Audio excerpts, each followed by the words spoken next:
महाराष्ट्र विधानसभा चुनाव के लिए भारतीय जनता पार्टी ने उम्मीदवारों की पहली लिस्ट जारी कर दी है। इस पहली लिस्ट में 99 उम्मीदवारों का ऐलान कर दिया गया है। नागपुर दक्षिण पश्चिम से देवेंद्र फडणवीस चुनाव लड़ेंगे। इस वक्त की बड़ी खबर आपको बता रहे हैं। 99 सीटों पर बीजेपी ने अपने उम्मीदवार उतार दिए हैं। कंकावली से नीतीश नारायण राणे को टिकट दिया गया है। महाराष्ट्र के लिए बीजेपी की यह लिस्ट आई है जिसमें 99 उम्मीदवारों का नाम रखा गया है। कौन कौन सी वो सीटें हैं ये भी हम आपको विस्तार से दिखा रहे हैं और बता रहे हैं। देवेंद्र फडणवीस उनकी सीट का भी ऐलान हो गया है। नीतीश राणे की सीट का भी ऐलान हो गया है। बीजेपी उम्मीदवारों की पहली लिस्ट है। इसकी खास बातें क्या हैं ये आपको हम बता रहे हैं। पहली लिस्ट में 99 उम्मीदवारों के नाम भारतीय जनता पार्टी ने घोषित किए हैं। नागपुर दक्षिण पश्चिम से देवेंद्र फडणवीस चुनावी मैदान में उतर रहे हैं। इसके साथ साथ कोलाबा से राहुल नार्वेकर को टिकट दिया गया है। कोलाबा सीट के अलावा भी कई और सीटों का ऐलान हुआ है। कंकावली से नीतीश नारायण राणे को टिकट दिया गया है।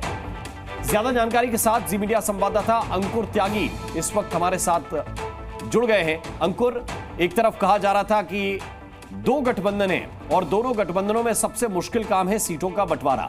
इसमें बीजेपी ने शायद यह बताया 99 सीटों पर उम्मीदवार घोषित करके कि वो क्लियर है कि कहां से उन्हें चुनाव लड़ना है और उनके गठबंधन में भी कोई दिक्कत नहीं है। देखिए, ये जो सीटें आई हैं 99 जिनका ऐलान किया गया है, वो सीटें हैं जिनमें बीजेपी कंफर्म है कि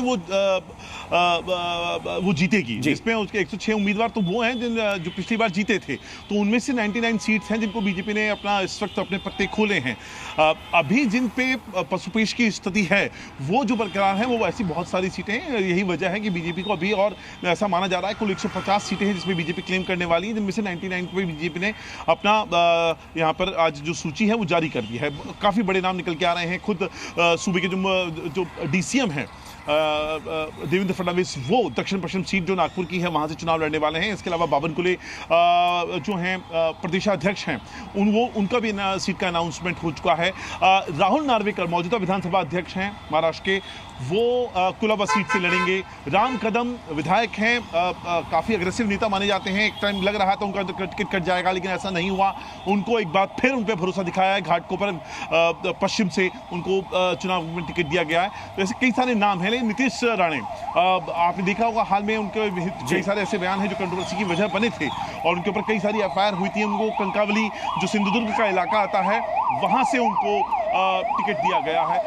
एक मैं जो आकलन कर रहा था 99 सीट्स का, 13 सीट्स ऐसी हैं 99 में से जिन पे महिला उम्मीदवारों को उतारा गया है। जी हो सकता है जो आने वाली बाकी बची हुई सीट्स हैं जो तकरीबन माना जा रहा 50 से ज्यादा की सीट्स होंगी। अंकुर, आप हमारे साथ बने रहिए। रविंद्र कुमार भी इस वक्त हमारे साथ दिल्ली से जुड़ गए हैं, सीधे उनकी तरफ चलते हैं। रविंद्र, क्या खास है इन 99 नामों में? बीजेपी ने क्या मैसेज दिया है इन उम्मीदवारों का ऐलान करके?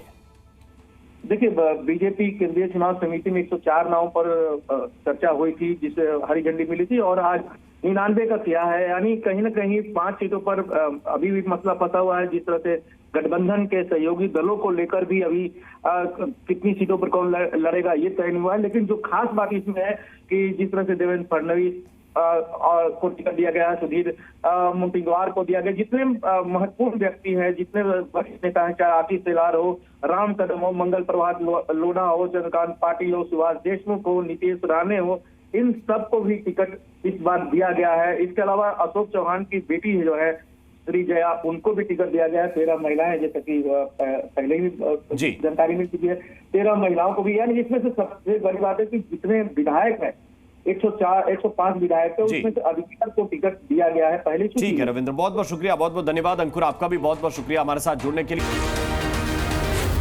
जी न्यूज़।